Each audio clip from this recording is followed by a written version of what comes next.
बिस्मिल्लाहिर्रहमानिर्रहीम। अस्सलाम वालेकुम। ट्रैवल सिस्टम यूट्यूब चैनल में खुशामदीद। मैं राहिल इकबाल आपको वेलकम करता हूँ। बहुत से लोग जो दुबई जाना चाहते हैं तो उनकी अक्सर डिमांड है कि उन्हें मैक्सिमम स्टे वाला वीज़ा चाहिए, लेकिन बदकिस्मती से पाकिस्तानियों के लिए जॉब सीकर वीज़ा जो है वो एक ऐसा इम्तहान है कि वो मिलना आलमोस्ट नामुमकिन है। पाकिस्तान का सिर्फ एक इदारा ऐसा है जो कि टॉप 500 यूनिवर्सिटीज़ में आता है। तो अगर आप वहाँ से ग्रेजुएट हैं तो फिर आप अपना वीज़ा ऑनलाइन अप्लाई कर सकते हैं बगैर ट्रैवल एजेंट के। आपको 2 महीने का वीज़ा भी मिल सकता है, आपको 3 महीने का वीज़ा भी मिल सकता है, आपको 4 महीने का वीज़ा भी मिल सकता है।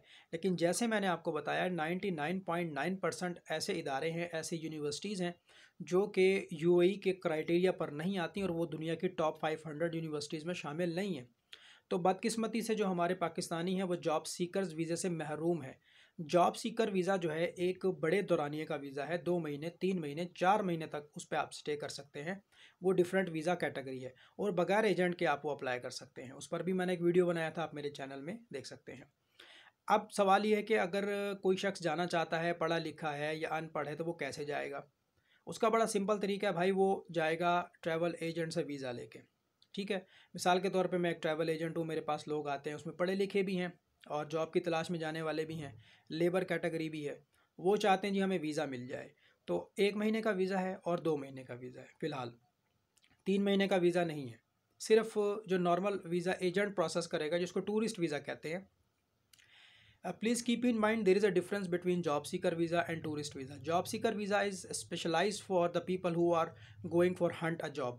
ऐसे लोग जो जॉब की तलाश में जा रहे हैं उनके लिए जॉब सीकर्स वीज़ा होता है। लेकिन मजबूरी यह है कि पाकिस्तान में टूरिस्ट वीज़े को जॉब सीकर वीज़े के तौर पे लोग इस्तेमाल करते हैं। टूरिस्ट वीज़े पर वहाँ जाते हैं, जॉब तलाश करते हैं, उनकी जॉब हो जाती है तो आपका स्टेटस इनसाइड चेंज हो जाएगा। आलमोस्ट 700 दरहम उसकी फ़ीस होती है। बट ये भी याद रखें कि जो विज़िट वीज़ा है वो एक्सटेंडेबल नहीं है, वो एक्सटेंड नहीं होगा।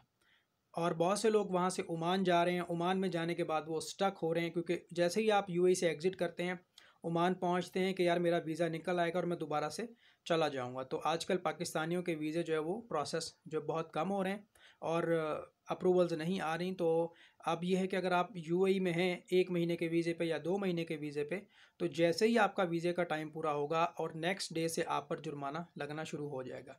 ग्रेस पीरियड ख़त्म हो चुका है।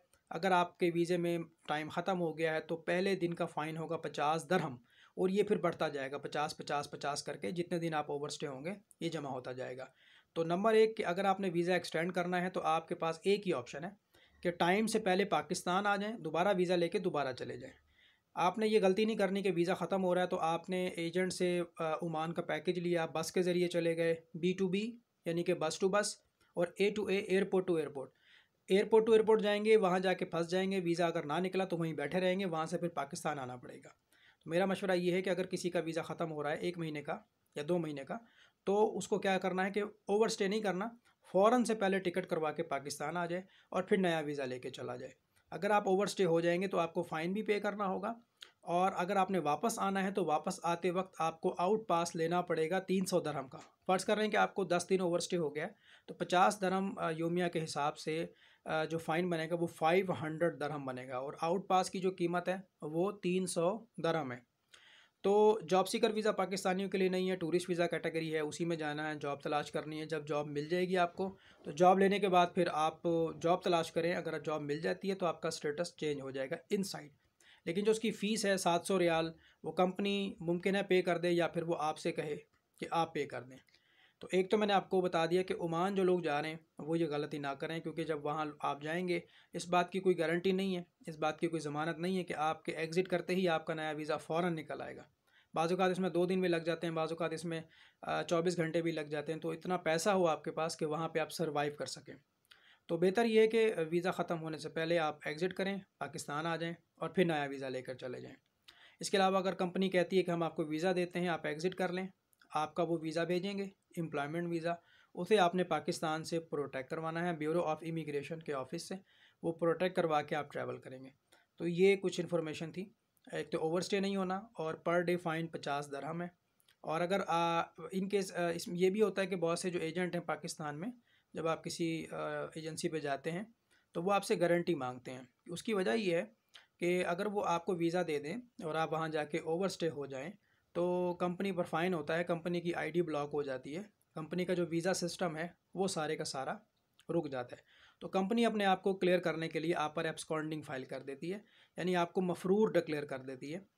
तो अब उसका ये होगा कि कंपनी कुछ फ़ाइन पे करके साइड पे हो जाएगी। इसी वजह से वो जो आपसे गारंटी लेते हैं वो इसी चीज़ की लेते हैं कि अगर आप वहाँ पे जाके ओवरस्टे हो जाते हैं तो आपकी जो अमाउंट है, आपका जो पैसा है वो बतौर गारंटी अपने पास रखेंगे। अगर आप ओवरस्टे होते हैं या किसी भी इलीगल एक्टिविटी में आप मुलविस होते हैं तो वो जो आपकी गारंटी है वो ज़ब्त कर ली जाती है। अब मिसाल के तौर पे अगर कोई हमारे पास आकर ये कहता है जी हमें वीज़ा चाहिए, नॉर्मली आजकल पाकिस्तान की मार्केट में जो एक महीना वीज़े की प्राइस है वो तकरीबन कोई वेरी कर रही है 25,000 से 27,000, और 2 महीने का जो वीज़ा है वो 43,000 से 45,000। ये रेट्स के फ्लक्चुएशन की वजह से हैं, कभी रेट ऊपर होता है कभी नीचे होता है, तो ये चीज़ ध्यान में रखें। प्लस अगर वीज़ा आपका रिफ्यूज़ हो जाता है किसी भी रीज़न की वजह से तो आपके जो चार्जेस होते हैं वो नॉन रिफंडेबल होते हैं, वो रिफ़ंड नहीं होते, ज़ाया हो जाएंगे। और इसी तरह एजेंट अगर आपसे गारंटी मांग रहा है, मिसाल के तौर पे हम लेते हैं 1000 दरहम गारंटी लेते हैं। अब ये गारंटी जो है हम अपने पास रखेंगे अमानत के तौर पे। अगर आप वहाँ जाते हैं, टाइम पर वापस आते हैं तो गारंटी आपकी रिफ़ंड हो जाएगी आपके अकाउंट में। अगर आप वहाँ जाते हैं, ओवर स्टे हो जाते हैं, वापस नहीं आते, तो वो जो गारंटी होती है वो ज़ब्त कर ली जाती है। उसकी वजह ये है कि कंपनी आप पर एब्सकॉन्डिंग फ़ाइल करेगी और अपना फ़ाइन जो है वो इमिग्रेशन में पे कर देगी।